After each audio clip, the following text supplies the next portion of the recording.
स्वागत है आपका। ब्रेक के बाद आप देख रहे हैं शेयर बाजार सबका अधिकार। जी हां, हर बुधवार शाम 3:30 बजे हम लेकर आते हैं आपके लिए हमारी ये खास पेशकश, जिसके जरिए हमारी कोशिश होती है आम निवेशकों को अपने साथ जोड़ने की।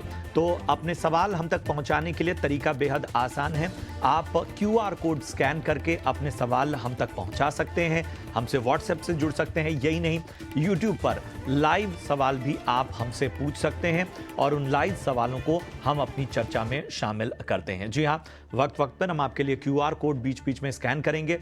इस QR कोड को स्कैन करते ही आप हमसे व्हाट्सएप के जरिए जुड़ जाएंगे और व्हाट्सएप पर अपना नाम, अपने शहर का नाम, इसके बाद जिस स्टॉक पे आपका सवाल है वो लिखिए और नजरिया क्या है। लॉन्ग टर्म के लिए आपने ये स्टॉक लिया है या शॉर्ट टर्म के लिए आप इसमें बने रहना चाहते हैं, इसको स्पष्ट भाषा में आप लिख के भेजिए। हम अपने एक्सपर्ट से इस पर आपसे राय लेंगे। यही नहीं, हम बाकी मंच से यानी सोशल मीडिया और यूट्यूब से भी सवाल लेते हैं, तो यूट्यूब पर भी आप अपने सवाल हम तक पहुंचा सकते हैं। चलिए, इस बीच हमारे साथ दो बेहद खास मेहमान जुड़ रहे हैं और इनको अपनी चर्चा में हम शामिल करते हैं। हमारे साथ संतोष सिंह जुड़ चुके हैं आज इस चर्चा में आपका मार्गदर्शन करने के लिए। संतोष जी, बहुत बहुत स्वागत आपका। पहले सवाल के साथ मैं आपके पास आना चाहूँगा, चूंकि ये दर्शकों के सवाल जवाब का एक शो है। नेहा जैन ने नज़ारा टेक पर राय जाननी चाहिए। नज़ारा टेक के 50 शेयर इनके पास हैं। 840 के भाव पे इन्होंने नज़ारा टेक में एंट्री की है। इस वक्त नुकसान इनको होता हुआ, क्योंकि स्टॉक का इनके भाव से नीचे आ चुका है और इस वक्त हम देख रहे हैं कि 700 के करीब ये स्टॉक चल रहा है। संतोष जी, क्या राय होगी नज़ारा टेक पे 840 की खरीद? देखिए, ये तो थोड़ी ऊपर की खरीद है। दूसरी चीज़ कि इस स्टॉक में अगर आप देखें तो काफ़ी बड़ी पिटाई हुई है, क्योंकि जितने भी जो है गवर्नमेंट की तरफ से जो रेगुलेशंस लाए गए थे उसकी चपेट में ये भी थे। लेकिन बाद में थोड़ा क्लैरिफिकेशन हुआ था। नंबर्स भी सपोर्टिव नहीं रहे हैं। लास्ट क्वार्टर के जो नंबर हैं, अगर वहाँ पर देखें तो ऑपरेटिंग प्रॉफिट में 1.5 करोड़ रुपए का केवल प्रॉफिट है कंपनी को लास्ट क्वार्टर में। लेकिन अगर आप पिछले जो है मैं देख पा रहा हूँ 10-15 क्वार्टर में इस तरह की जो है स्थिति नहीं थी। शायद वन ऑफ होनी चाहिए ऐसा, मतलब क्योंकि रेवेन्यू में बहुत ज़्यादा गिरावट नहीं देखी गई है, तो ये वन ऑफ लगता है। मुझे लगता है होल्ड करें इसमें और आने वाले दिनों में इनके भाव डेफिनेटली आ जाएँगे। लेकिन चूँकि गवर्नमेंट जब रेगुलेशंस लाती है या फिर गवर्नमेंट किसी तरह से जो है शिकंजा कसती है किसी भी चीज़ों पर, तो उस पे हमने देखा कि ये स्टॉक काफ़ी पिटा था, तो इस लिहाज से थोड़ी दूरी ज़रूर बना के रखें। लेकिन इनका भाव लगता है कि मीडियम टर्म में आ सकता है। ठीक है, तो मीडियम टर्म में आपके भाव तक का ये स्टॉक आ सकता है, तो बने रहने की आपको सलाह। श्याम बजाज का सवाल कैस्ट्रॉल इंडिया पे है। 300 शेयर इन्होंने लिए हुए हैं और 160 के भाव पे इन्होंने इस स्टॉक में एंट्री की हुई है। मुनाफा यहां पर इनको होता हुआ। इस बीच राजेश भोसले जी भी हमारे साथ जुड़ चुके हैं। राजेश जी, कैस्ट्रॉल इंडिया पे राय दीजिए। 160 की खरीद है, क्या करना चाहिए?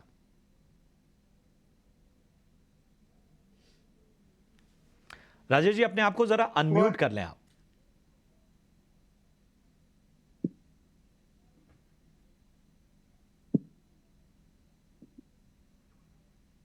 जी राजेश जी, आवाज आ रही है आपको?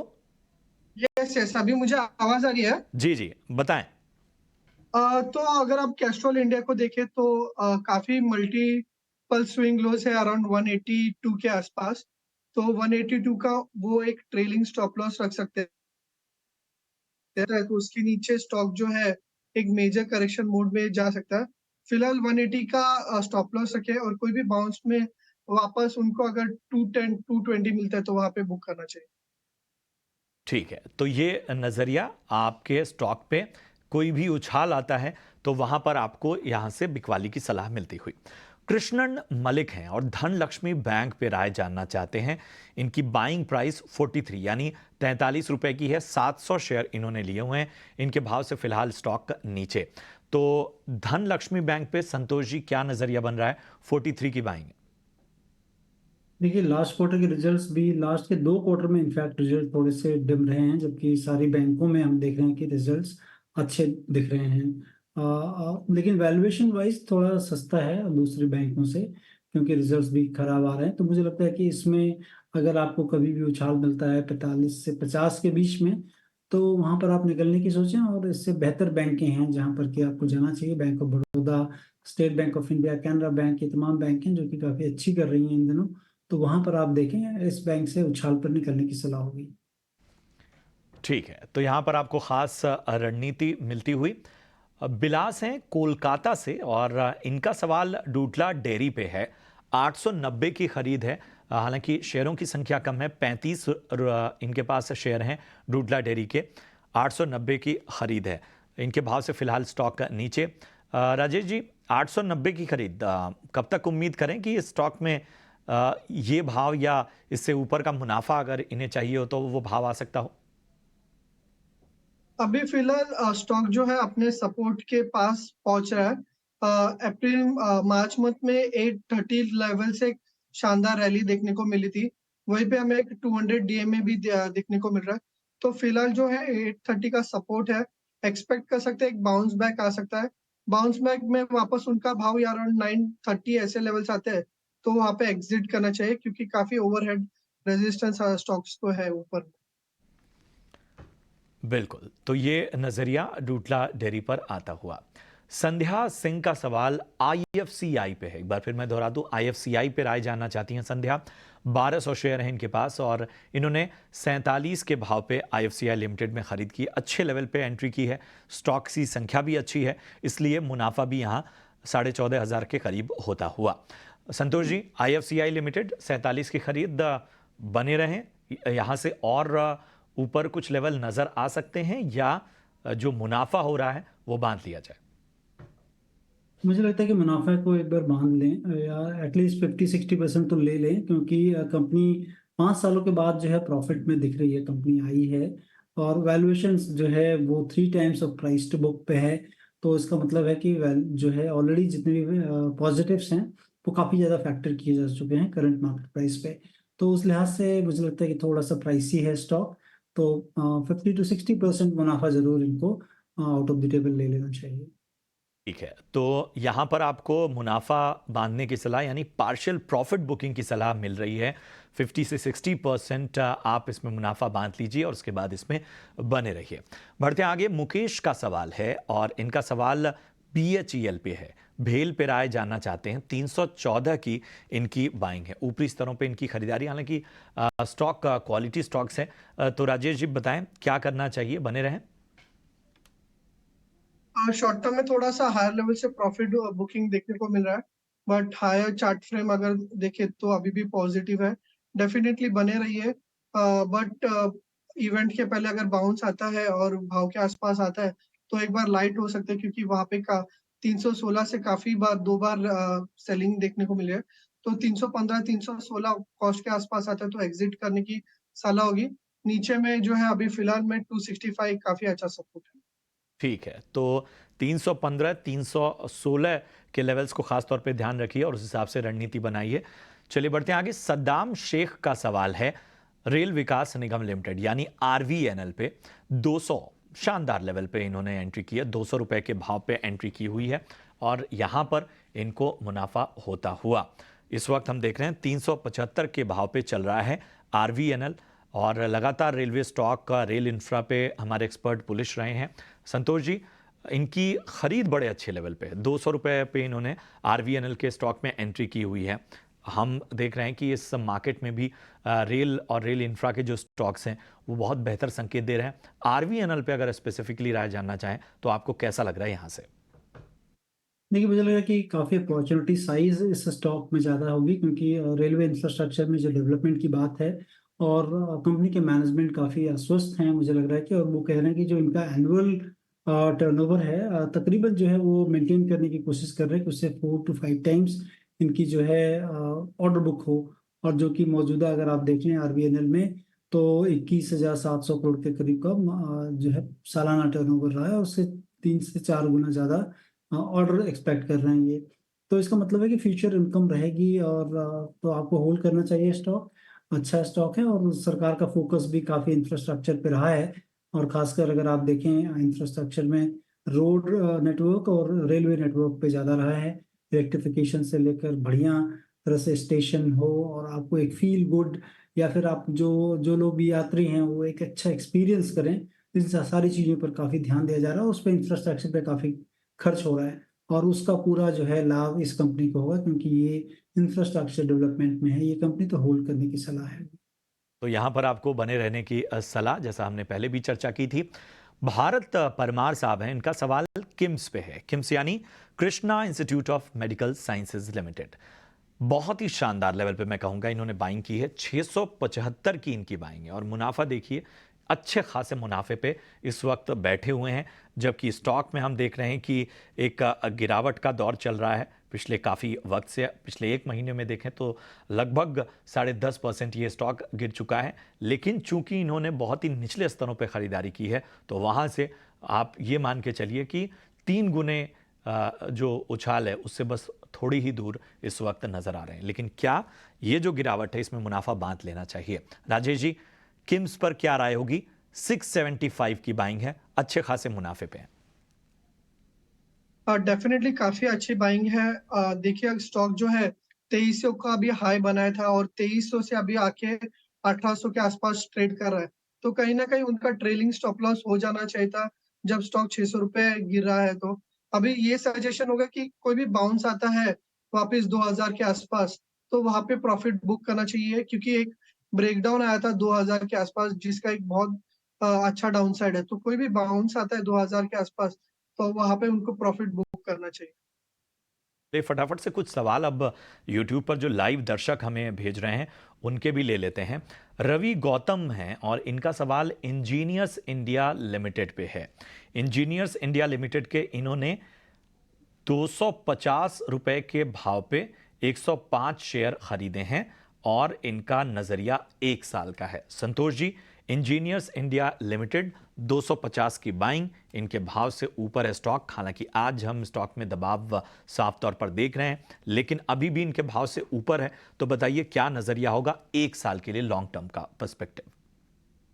देखिए, कंसल्टेंसी फर्म है और मुझे लगता है कि इन दिनों काफ़ी अच्छा जो है तेजी रही है। ऑयल एंड गैस में कंसल्टेंसी करती है कंपनी और रिजनेबली वैल्यूड, बहुत ज़्यादा जो है कह लें कि प्राइसी नहीं है स्टॉक। और लगातार 3 सालों से अगर आप देखेंगे तो इनके प्रॉफिट में काफ़ी अच्छी बढ़ोतरी हुई है। 140 करोड़ 2022 में, 346 करोड़ 2023 में, और इस साल जब फाइनेंशियल ईयर में 445 करोड़ का रहा है। तो run rate of making profit काफ़ी अच्छी रही है कंपनी की। तो मुझे लगता है कि यहाँ पर होल्ड करें, और गिरावट अगर होती है 200 के नीचे अगर कभी आते हैं तो वहाँ पर थोड़ा और ऐड कर सकते हैं। राजेश जी, हमारे एक दर्शक हैं मिंटू शर्मा, इन्होंने यूट्यूब पर लाइव सवाल पूछा है।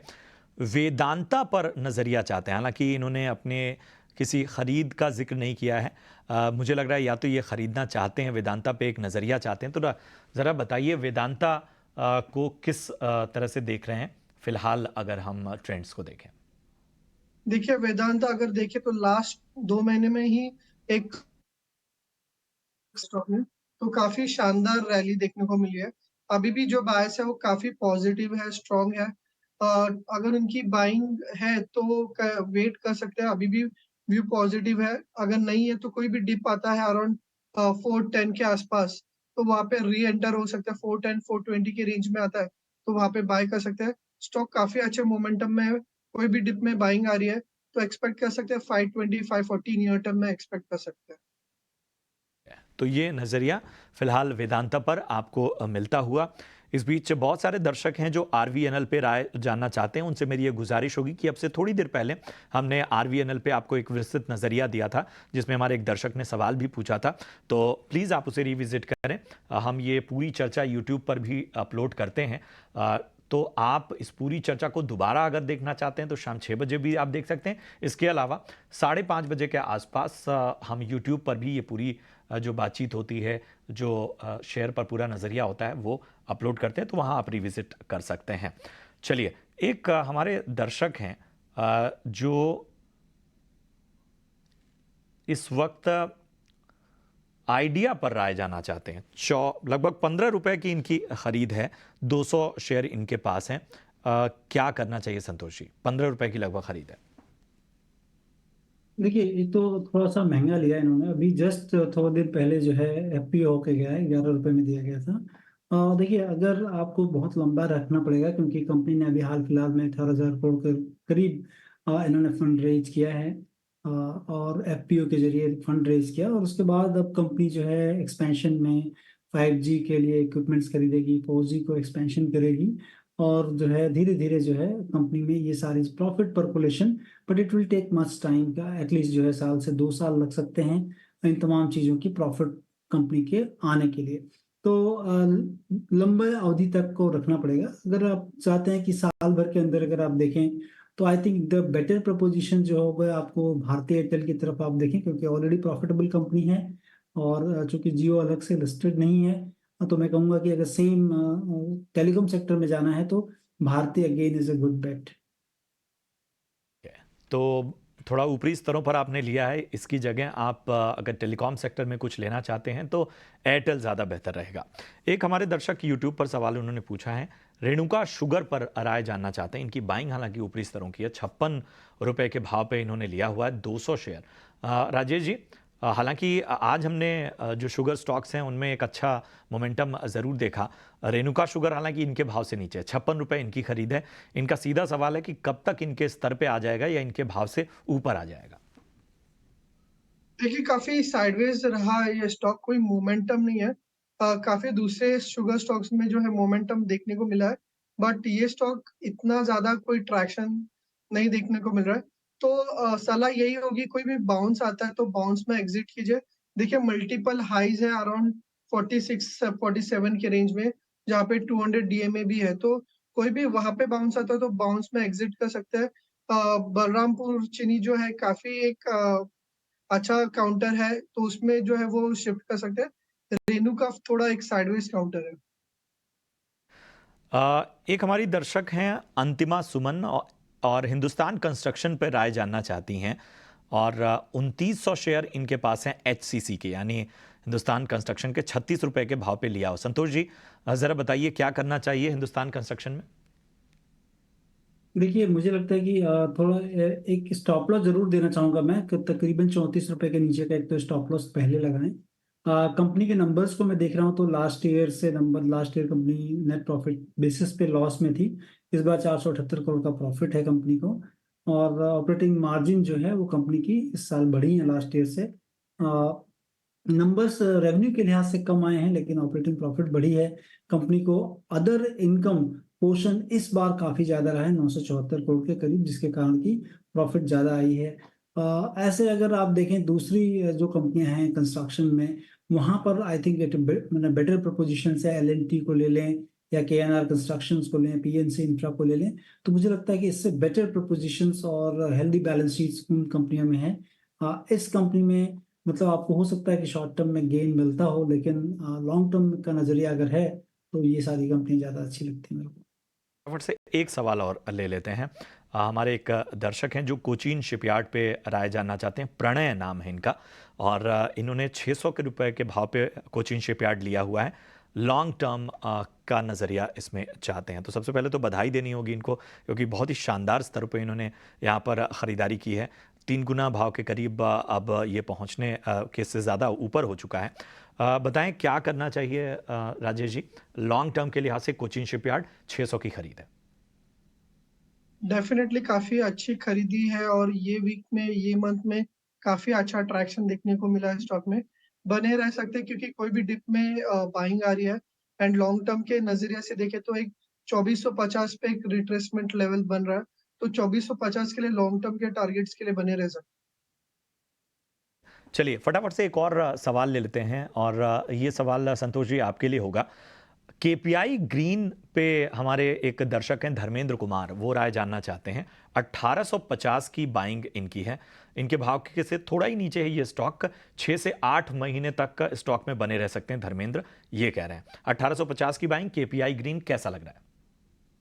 देखिए, नंबर्स के लिहाज से अगर आप देखेंगे तो काफी अच्छा जो है रन रेट है। अगर नेट प्रॉफिट की बात करें तो लास्ट के 3 सालों में 43 करोड़ से लेकर अभी 162 करोड़ तक की प्रॉफिट हो चुकी है ऑलरेडी, लेकिन एट द सेम टाइम इनका मार्केट कैप भी उतनी ही तेजी से बढ़ा है। मतलब उससे ज्यादा तेजी से कहने बढ़ा है।